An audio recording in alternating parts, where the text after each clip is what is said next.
বিদেশ প্রবাসী, আহা কি পরিমাণ মায়া লাগে। 12 ঘন্টা ডিউটি করে আবার আরো 6 ঘন্টা আরেক কোম্পানির সার্কি করে, 18 ঘন্টা কেউ কেউ, আর থাকে 6 ঘন্টা। এই 6 ঘন্টার মধ্যে বিশ্রাম কখন? নিজের জামাগুলা নিজে ধোয়, নিজের রান্নাটা নিজে করে। প্রবাসীগুলো বিদেশে থাকে, যে আমি তো সৌদি আরবে অনেক দূর দূর ছেলেদের কাছে গেছি, ওরা তো আমগরে খুব মহব্বত করে।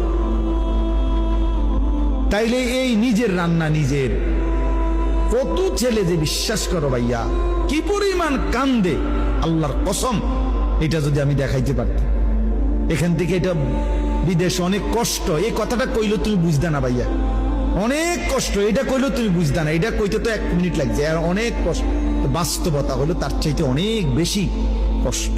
এই প্রখর রৌদ্রে, এই তীব্র রৌদ্রে, বিশেষ করে 12 ঘন্টা ডিউটি করে আসার পরে যখন একটা ছেলে বা একটা যুবক, তার একজন আপনজন কেউ নাই, আইসা নিজের 1 গ্লাস পানিটাও নিজে নিতে হয়, তো মনটারে হাহাকার লাগে যে আর কেউ তো নাই।